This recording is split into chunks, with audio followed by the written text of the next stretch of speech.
That is nuts to Yeah, think about. Like, I do uh, wanna I do want to get your mind on the use of statistics because I know this is a pain point for me. And I remember when you were doing that Beast Coast Sonics review, you kind of went off about like the use of statistics in narratives and analysis.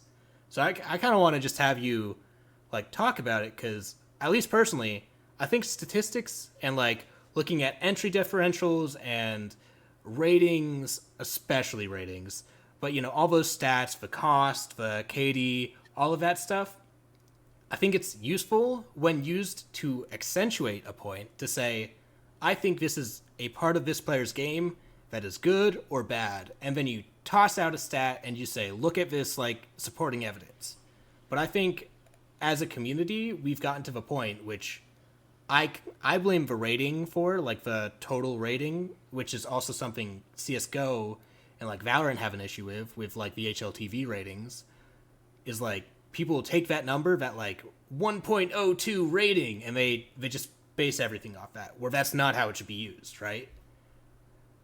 So talk to me about the use of stats, because I'm sure as an analyst and as someone who tries to like tell a story on the desk, I'm sure this is probably more annoying for you than it is for me just listening to it, right? it is incredibly lazy. Now, now I know some statistician who works on his sheet is gonna be pissed what I just said. Okay, but listen to this. Listen to me good. All you're doing, like right now, if I have a T3 matchup on my other monitor, Yeah. and I'm just saying, I'm just doing this. Oh, Freak died first. Uh, oh, this guy got a 3K. Oh, I'm not really looking at the game. I just like, I noticed that happened. Oh, he got a 3K. Oh, and I just type it in my little sheet, and then Yeah. the sheet goes 1.92 rating. I mean, usually, to be honest, like if it's a really good game or a really bad game, yeah, it's accurate. The Yeah. problem is the fucking middle, where there's so much you could go into detail on, right? There's so much shit that you could talk about, and you could say like, wow, this guy does well, or whatever. Oh, and fuck cost too. Oh. It's all the stats blur together. It's like there's, I don't know, and I don't know the term for it, but it's like basically in the little midpoint range of just most players, Yeah. and where you can really find out the little quirks about the players and the little, so many things, Yeah. like their play style, their whether their kills actually matter. Like no one tracks that. Like again, it's just like, Yeah. or maybe Because they do, and it's not everyone weighted talks about heavily enough. impact list kills, but like because everyone keeps their formula a black box so that no one can steal it, we don't It's know if just a the bunch of super rating calculates impactless kills or not. Like, does that empty 4K in a post plant where people were literally throwing their lives away count or not? Nobody knows. does this lurk across the map in an attack where it makes no sense to lurk. Like, how do we? What I want to know, for example, lurkers are a perfect example of this. Yeah. How do we determine who's the biggest troll lurker? What stat tells you that? What stat can you seriously look at and say this is 100% true? Like, just watch the fucking game and take notes. Yeah. Do the dirty work. Because to me that's hard. To me, you actually, and I'm not saying just watch the game on stream, Yeah. right? I mean, literally watch every player multiple rounds over, like, or rather multiple times, like in the same round. So let's say one round you watch, like I'm just use this T3 game this Yeah. as an example. Let's say I'm watching Freak Goodnight. I'm gonna watch him entry. I'm gonna watch the science behind that entry, all the drawing that goes into it, what the defenders are doing, how they're walking around. You can't like deduce all that from stats. In my opinion, there's been so many times I've just from the NAL this past stage where I see someone's stats or whatever, and I'm like, wow, huh? And it totally goes against what I was actually watching. Like for example, Achieved. Achieved is still has the, like one of the worst stats in the league, but I don't see like from when I actually watch Achieved in the round, I He's don't see not anything that dead weight. you know. No, and it, but what'll happen? And I didn't do this shit when I was on the desk, not on my Yeah. desk, not on my desk. But what motherfuckers will do is they'll just see, oh, he had a .4, and they'll just instantly shit talk him. They'll instantly use it as like a oh, he needs to step up and do this and that. Oh, well, step up in what way? You don't even know because all you're doing is typing numbers. Yeah. You don't know anything about what he should or shouldn't be doing because you're just looking at his rating and saying, oh, he sucks, or oh, he went 0-4 an entry, but you failed to account for the fact that maybe his entries didn't entry at all. And, it's like, and he just had to walk in or something, some crazy situation. I mean, there's so many examples. And like, what about, oh, he threw this one piece of utility and it drew away rotation, or it changed the line of sight. Not tracked at all. Like, how can you track someone's utility usage from stats? How do you know? Some motherfucker could be holding their grenades every round or throwing them at nothing. Like, for example, Skies is a great example. Skies has the worst Ying usage ever. Maybe it shows in his rating because he is one of the worst rated, sure. But you would never, like, I don't feel like that's talked about enough unless you physically watch the game and say, hey, this guy plays Ying and he sucks at it. Like, he literally flashed nothing. Like, and I'm not making this up, like, Skies sucks at Ying. It's atrocious. The guy cannot Ying shit. But you never know just looking at CGG. You would just see, oh, he plays Habana. The CGG doesn't tell you what he's been playing. Like, you know what I mean? Like, it doesn't tell you, like, oh, he's been the flex player that's allowed to pick what he wants to play. It doesn't tell you that. You need to watch the game. You know, so that's where I think it's just fucking, I think it's fucking bullshit. Like, to be honest, I think people that do stats, like, good job, like, whatever, like, congrats. I think it's important, and it, like, it can tell you some really, like, interesting information. Like, I think the extremes stats can be useful. Like, if someone has, like, let's say they have the worst defending rate in the league or something, or if they have the worst conversion rate on their entries or something, and it's by a significant margin. That's the other. I think the margin has to be significant, right? Yeah, that's why I keep emphasizing that midpoint. All that stuff's whatever, but if it's like a significant margin, like, I don't know. Let's say someone says, "Oh, he has a 45% this." Like, I think a good example is 50. It's like, who cares? I think two good examples from last year's Challenger League are actually like Tragical and Woos, because Tragical highest rated going into stage. At the end of stage 1 of Challenger League, but he had a shit attitude. Like, the stats don't tell you how his attitude is for as a teammate. So, like, he didn't get picked up, even though he clearly has the mechanics, and the stats back him up. Well, if stats are all that matter, why the fuck isn't Tragical in Pro League right now working with fucking Big Bag Nadian himself? Yeah, I mean, or like, according to that. Yeah, Tragical should have. He should have took like fucking. He was someone who had a bad season for like at that time. Yeah, he should have taken Spiff's spot. Honestly, like, Tragical's top-rated Challenger League, bro. Except that's not all there is. Or like, another good example is Woos.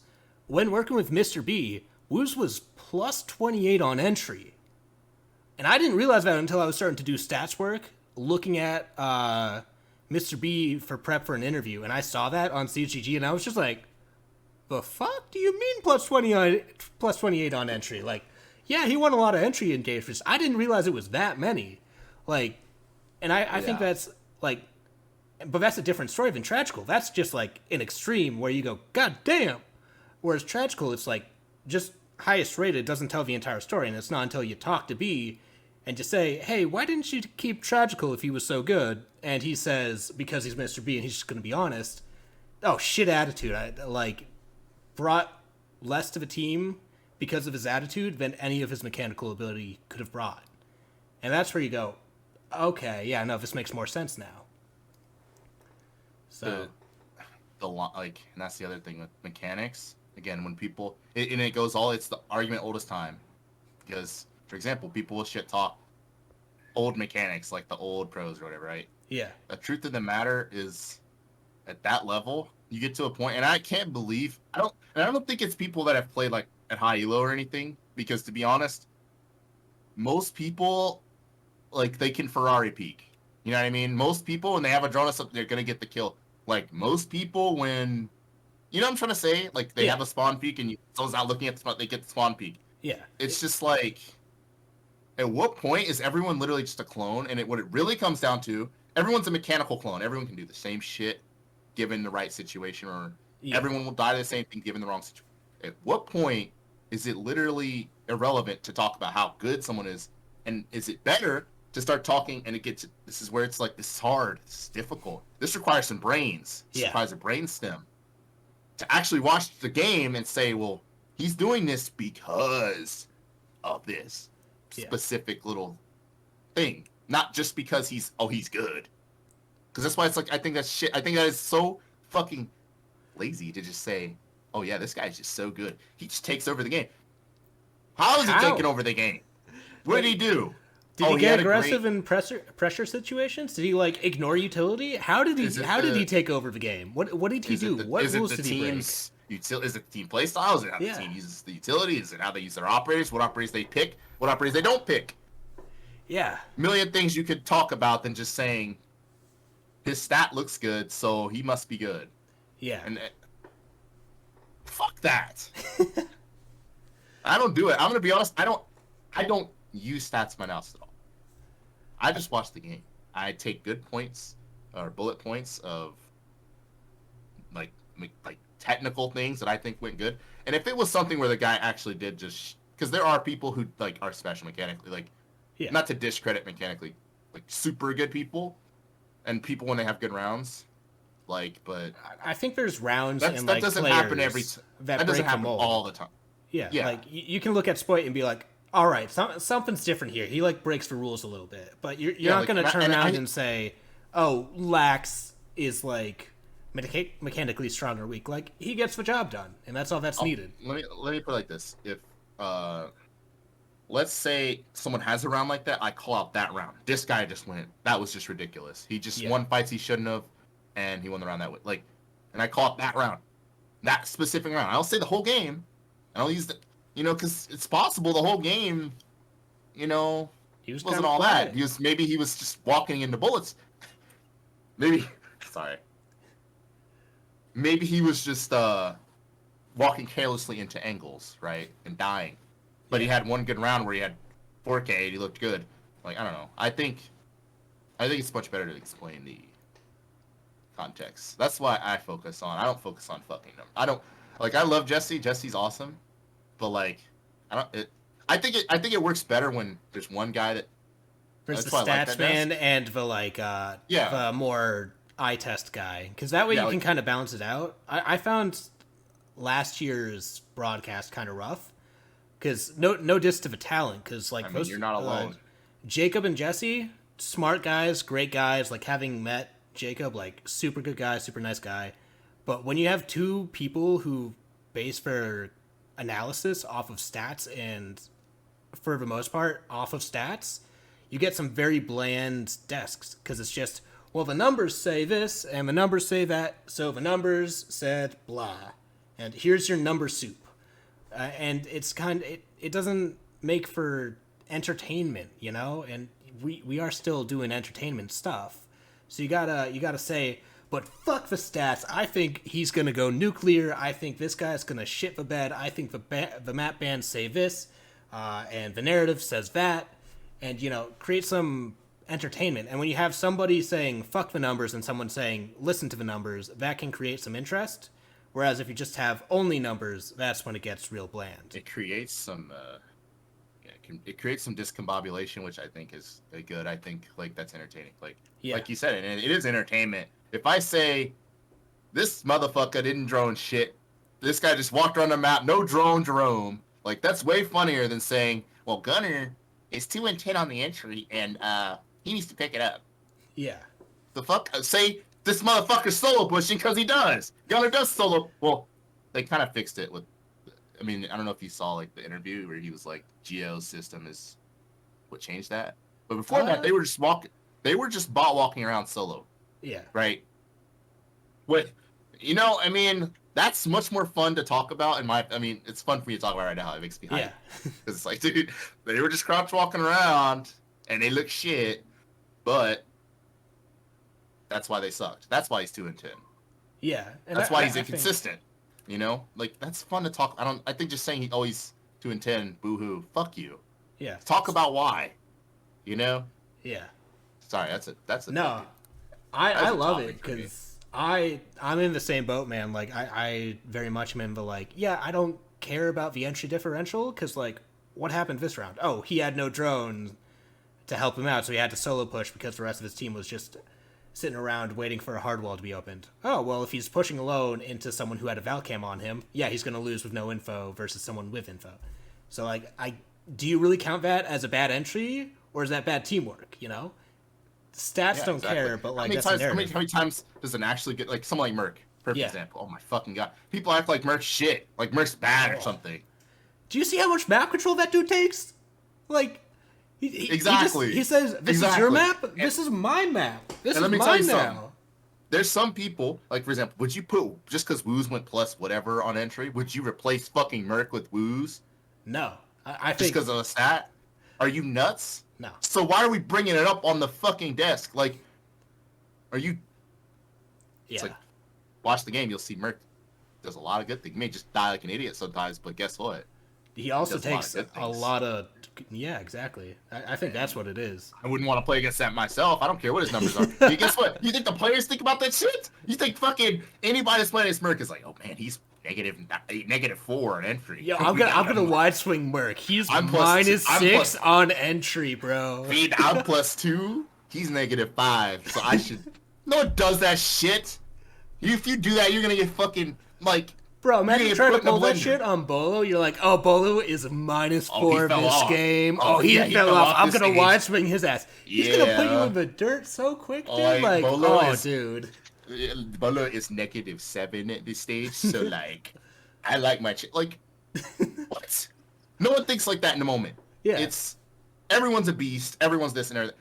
And then again, it comes down to the technical stuff, and that's where it's my job is funny because I Yeah. get to talk about how this didn't work this way or did it, and then why are you looking at That's where it stats? gets interesting. it's a waste of time. So that's All why right. I don't track them. You ain't gonna catch me tracking no damn stat. I think it's important for map bans, but even then, you can just follow tendencies. You don't yeah, even have to okay, follow I will exact say. numbers. Yeah, I will say I do track the Map maps. bans, but that And even I then, feel like that's sometimes- different Yeah, sometimes I just be looking at Wikipedia. I just be like, oh, they banned this. every For the time. past 3 months. That's their permaban. Neat. Yeah, like, and I don't know. That's Yeah. like standard, but that's not what I'm talking about. I'm talking about player stats. I'm talking about in-game stats as well, because that's like where the real analysis paralysis is coming in, at least from my point of view. All right, we've been running for a fair bit of time here. I've been having a blast. I'm not sure about you, but to close out, anything you want to say? Any plans for the future? Creating content. I saw those VOD reviews. I saw some short videos. You've been on that content grind just a little bit. So I don't want to leak like too much. I'm sure no one will give a shit, but I'm hoping there's some good stuff for T3 that has been in the pipeline for a minute now. That's hopefully going to be something I'm going to be a part of again. Okay. And it's I've been hearing some rumblings myself, but I'm not sure what you've heard. I'm not sure what I've heard. Yeah, so I just say this. A lot of people are saying there's not much to look forward to. There's no events. I think there's gonna be something that's coming. People need to be a little patient. That'll be fun. I hope to be involved in that. Yep. Like, and the VOD reviews. I've done a little bit of those, but the real issue with that is the replays always break so fast. Oh my god, dude! It's like those I want to do like a series where I just follow a player and specifically talk about, again, the little context they faced throughout the season and why they may have came to the rating that the casual person may see. And then I would, do that. But it was hard because the replays are gone already. Yeah. And I don't want to roll my game back or, like, it ain't that serious. So I might start doing that for the major, actually. So I might start, seeing who's a bum at the major or seeing who's the true beasts. And Cookiez is on #FraudWatch. You heard it here first, folks. Yeah, I mean, so that's the pipeline for now, because obviously there ain't a whole lot Blast related for a minute. So, yeah. All right. That's what the cookie has in the oven, guys.